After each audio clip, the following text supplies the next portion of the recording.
వి gold trusted gold buyers మీరు తాకట్టు పెట్టిన బంగారాన్ని విడిపించి ఈ రోజు ఉన్న మార్కెట్ ధరకు కొనబడును. అధ్యక్ష, వాస్తవం ఏంటంటే అధ్యక్ష, సమగ్ర కుటుంబ సర్వే 2014లో జరిగింది. శాంతి కుమారి గారు ఉన్నారు, రామకృష్ణారావు గారు ఉన్నారు, సందీప్ కుమార్ సుల్తానియా గారు ఉన్నారు.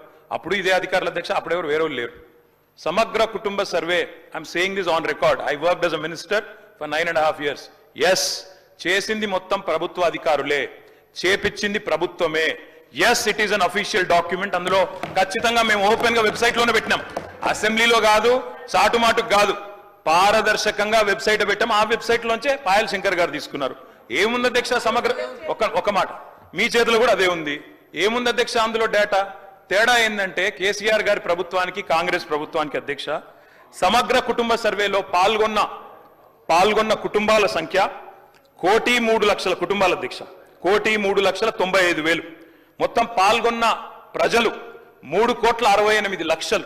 3,68,00,000 జరిగింది ఒక్క రోజులో 24 గంటల్లో రాష్ట్ర వ్యాప్తంగా ప్రతి ఇంటిని ఎన్యూమరేట్ చేసి అత్యద్భుతంగా చేసినాం. మేము చేసిన తర్వాత ముఖ్యమంత్రి గారు నిజంగా ఎంత మిస్లీడింగ్ గా మాట్లాడుతున్నారంటే అధ్యక్ష, వారు అంటారు అధ్యక్ష ఇంతకు మించిన టాపిక్ లేదు అధ్యక్ష, వారు అడిగిన ప్రశ్నకు తప్పకుండా మా ప్రభుత్వం గతంలో చేసిన పని గురించి వారు అనుమానాలు తలెత్తే విధంగా ఏదైతే మాట్లాడినారో దాని గురించి చెప్పాలి అధ్యక్ష.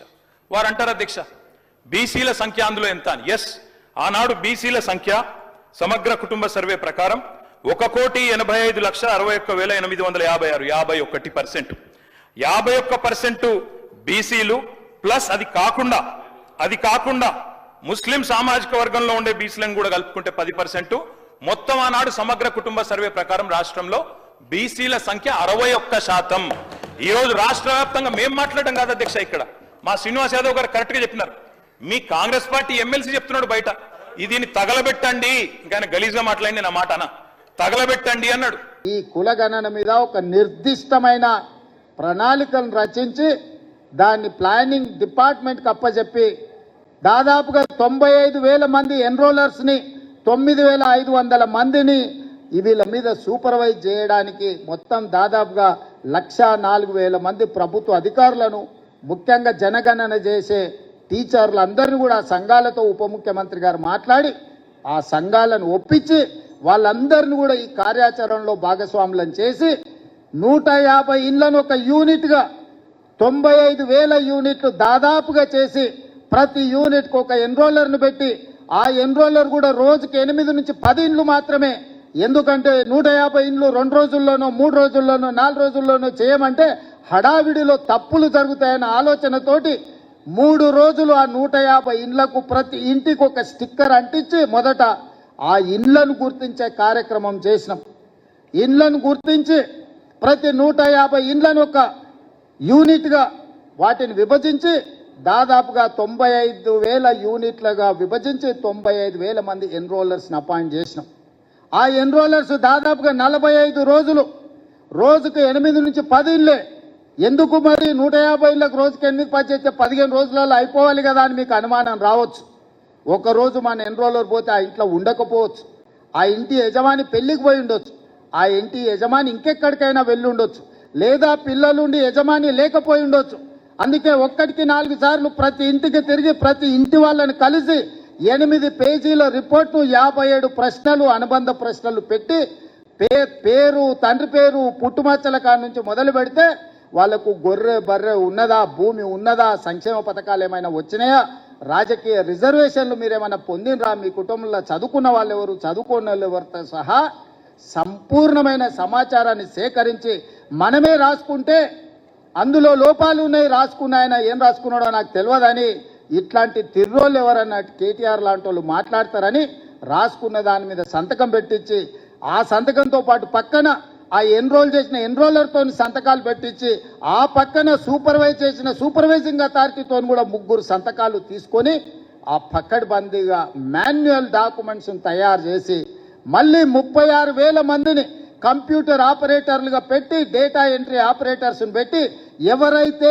ఇల్లు తిరిగి సమాచారాన్ని సేకరించిందో వాళ్ళే కంప్యూటర్ ఆపరేటర్ దగ్గర కూర్చొని వాళ్ళే చెప్పి కంప్యూటర్లో ఎంట్రీ చేయించాలి. ఎందుకంటే ఇంగ్లీష్లో రాసుకున్నోనికి ఈజీగా అర్థమైంది, పక్కోడు చదివితే తీ కావచ్చు, తా కావచ్చు, కీ కావచ్చు, కా కావచ్చు, ఈ కన్ఫ్యూజన్లు అన్ని ఉండొద్దు అని ఎవరైతే ఇల్లు తిరిగి సమాచారాన్ని సేకరించిందో వాళ్ళే డేటా ఎంట్రీ ఆపరేటర్ పక్కన కూర్చొని ఆ 150 కుటుంబాలకు సంబంధించిన సమాచారాన్ని కంప్యూటరైజ్డ్ చేపించి కంప్యూటర్లో కూడా మొత్తం డేటా సేకరించి ఎనాలిసిస్ చేసి ఈరోజు ఇంతకుముందు పెద్దలు బట్టి విక్రమార్క గారు చూపించిన విధంగా బలహీన వర్గాల లెక్క 5 కేటగిరీలు ABCDE. ఇవాళ కొంతమంది అంటారు మైనారిటీల లెక్క ఎట్లా తీసిరని. మైనారిటీల లెక్క తీయక తప్పదు, ఎందుకంటే BCE గ్రూప్ కింద వాళ్ళకు కూడా 4% రిజర్వేషన్ ఉన్నది. ఇది చట్టపరంగా సుప్రీంకోర్టు ఇచ్చిన రిజర్వేషన్. ఆనాటి యూపీఏ ప్రభుత్వం మన్మోహన్ సింగ్, సోనియా గాంధీ గారు, రాజశేఖర రెడ్డి గారు ఇచ్చిన రిజర్వేషన్. మరి ఈ 5 కేటగిరీలకు A category, B category, C category, D category, E category, ఈ అన్ని కేటగిరీలను విడివిడిగా ఎంతమంది ఉన్నారని లెక్క తేలిస్తే బలహీన వర్గాల లెక్క 56.33% లెక్క తేలింది. మా దళిత సోదరులది 10.45% తేలింది. మా గిరిజన సోదరులది 10.08% తేలింది దాదాపుగా. అదేవిధంగా ఆనాడు పదే 12 గంటలల్లా ఒక్క రోజు చంద్రశేఖరరావు కాకి లెక్కలు చెట్ల మీద ఇస్తరాకులు కుట్టినట్టు లెక్కలు కట్టి ఇదే పెద్ద బైబిల్, ఇదే ఖురాను, ఇదే భగవద్గీత, ఈ లెక్కనే కరెక్ట్ అని కాకి లెక్కలు చూపించండి. నేను ఆ కాకి లెక్కలకు ఒకటే చెప్పదలుచుకున్నా. మా దామాన్ని ఇక్కడనే ఉన్నాడు. SC ఉపకులాలు 59 మంది. ఇన్నేళ్ల నుంచి ఆ లెక్క కరెక్ట్గా ఉంది. కానీ కాకి లెక్కల కేసీఆర్ చేసిన సమగ్ర కుటుంబ సర్వేలో SC ఉపకులాలు 82 కులాలని తేల్చాడు. ప్రభుత్వం దగ్గర అధికారికంగా డేటా ఉంది, డాక్యుమెంట్ ఉంది. మా దామన్న కాగితం తీసుకొని చూపించాలి. 59 కులాలు అని మిగిలిన SC ఉపకులాలు ఎక్కడి నుంచి వచ్చినాయో చంద్రశేఖరరావు చెప్పాలి. ఇక ఆయన సక్కనైన లెక్క కడితే గిట్ల తేలింది. చదువుకోకముందు ఎవడో కాకరకాయ అన్నాడంట, చదువుకున్నాక కీకరకాయ అన్నాడంట. లెక్క కట్టనప్పుడు లెక్కలేదైనప్పుడు మా దళిత సోదరుల 59 కులాలు ఉపకులాలు ఉంటే చంద్రశేఖరరావు లెక్కలు కడితే 82 అయినాయి.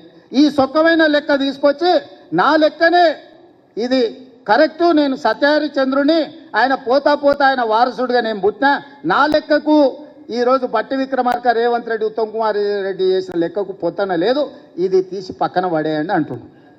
నిజంగానే చంద్రశేఖరరావు దీన్ని అనాలి అంటే ఎప్పుడు ఆయనకు నైతిక హక్కు వస్తుందంటే ఆయన సమగ్ర కుటుంబ సర్వేతో పాటు ఈనాడు ప్రభుత్వం చేసిన కులగణంలో ఆయన కొడుకు, ఆయన అల్లుడు అందులో లెక్కలు రాపిస్తే ఆయన లెక్క గురించి మాట్లాడడానికి అధికారం ఉంది. అసలు తెలంగాణ సమాజంలో జీవించే హక్కే చంద్రశేఖరరావుకు లేదు. ఈ సమాజంలో ఉన్న ప్రజల అందరి లెక్క కట్టి అధికారికంగా ప్రభుత్వం చేసిన లెక్క ఇది ప్రైవేట్గా రేవంత్ రెడ్డి, బట్టి విక్రమార్కను, ఉత్తమ్ కుమార్ రెడ్డి గారు వ్యక్తులుగా చేసిన లెక్క కాదు. ఇది ప్రభుత్వం లెక్క, అధికారిక లెక్క. ఈరోజు లెక్క పక్కాగా ఉండాలని ఇల్లు తిరిగి ప్రతి 150 కుటుంబాలకు ఒక ఎన్రోలర్ను పెట్టి రోజుకి 8 నుంచి 10 కుటుంబాల లెక్కనే తేల్చి ఈరోజు స్పష్టంగా 3,54,00,000 పైచిలకు ఈరోజు లెక్క తేల్చినాం. వీళ్ళందరూ వాళ్ళ సమాచారాన్ని ఇచ్చినోళ్ళు, వాళ్ళందరూ జనజీవన స్రవంతిలో ఉన్నోళ్ళు. ఇప్పుడు 16 లక్షల పైగా జనాభా జనజీవన స్రవంతిలో లేరు. అందులో ముందు వరుసలో చంద్రశేఖరరావు, ఆ తర్వాత తారక రామారావు, ఆ తర్వాత హరీష్ రావు, ఆ తర్వాత పోచంపల్లి, నిన్న మొన్న గ్యాంబ్లింగ్ చేసిన పోచంపల్లి శ్రీనివాసరెడ్డి, గ్యాంబ్లర్స్ అందరూ అందులోనే ఉన్నారు.